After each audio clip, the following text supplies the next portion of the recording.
മാമ്പഴക്കാലത്ത് മാമ്പഴം കൊണ്ടൊരു ഐസ്ക്രീം ഉണ്ടാക്കിയില്ലെങ്കിൽ എങ്ങനെയാ? നല്ല സൂപ്പർ ടേസ്റ്റുള്ള ഒരു ഐസ്ക്രീമാണ് കേട്ടോ. നമ്മുടെ വീട്ടിലൊക്കെ വളരെ ബുദ്ധിമുട്ടില്ലാതെ കിട്ടുന്ന ഇൻഗ്രീഡിയൻസ് മാത്രം വെച്ച് ചെയ്തിട്ടുള്ളതാണ്.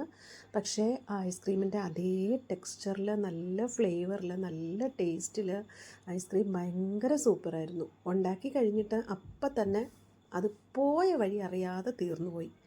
2 മീഡിയം സൈസ് പഴുത്ത മാങ്ങ എടുക്കാം കേട്ടോ. അത് തൊലി കളഞ്ഞ് ചെത്തി മിക്സിയിലോട്ടൊന്ന് ഇട്ട് കൊടുത്തിട്ടുണ്ട്.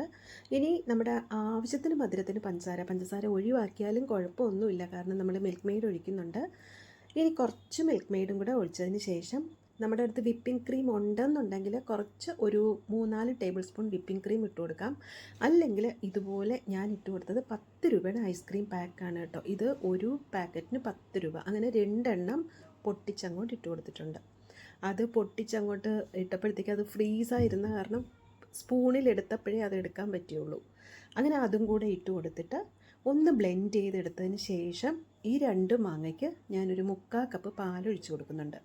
ഈ പാലും കൂടെ ചേർത്ത് നന്നായിട്ടൊന്ന് ബ്ലെൻഡ് ചെയ്തെടുക്കാം. ഇനി അതൊരു ട്രേയിൽ ഒഴിച്ച് വെച്ചിട്ട് ഫ്രീസറിലേക്ക് നമ്മൾ മാറ്റാം.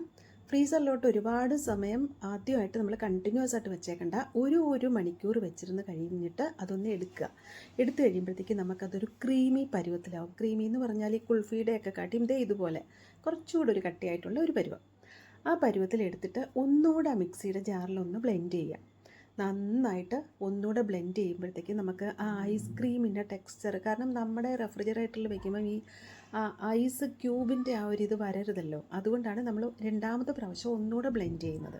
ഇനി എടുത്തൊരു 2 മണിക്കൂർ ഫ്രീസറിൽ വെച്ച് സെറ്റാക്കി കഴിയുമ്പോഴത്തേക്ക് കുറച്ച് നേരം വെളിയിൽ വെച്ചേക്കണം കേട്ടോ. ഒരു 10-15 മിനിറ്റൊക്കെ വെളിയിൽ ഇരുന്ന് കഴിയുമ്പോഴേ ആ ഒരു ക്രീമി ടെക്സ്ചർ വരത്തുള്ളൂ. നമ്മുടെ സൂപ്പറായിട്ടുള്ള ഐസ്ക്രീം റെഡിയാണ് കേട്ടോ. നല്ല ടേസ്റ്റുമാണ്, നല്ല ഫ്ലേവറുമാണ്. വീട്ടിൽ നമ്മൾ ഉണ്ടാക്കിയതുകൊണ്ട് നല്ല ഹെൽത്തിയുമാണ്. നല്ല ഭയങ്കര ടേസ്റ്റിലുള്ള ഒരു ഐസ്ക്രീമാണ് കേട്ടോ. അപ്പോൾ ഈ മാങ്ങാക്കാലം തീരുന്നതിന് മുമ്പ് തന്നെ നിങ്ങളെല്ലാവരും ഇതൊന്നും ഉണ്ടാക്കി നോക്കിയതിന് ശേഷം കമൻറ്റൊക്കെ പറയണേ. എന്നിട്ട് ഈ വീഡിയോ ഇഷ്ടപ്പെടുകയാണെങ്കിൽ ചാനലൊന്ന് സബ്സ്ക്രൈബ് ചെയ്ത് സപ്പോർട്ട് ചെയ്യാനും കൂടെ മറന്നു പോകരുതേ.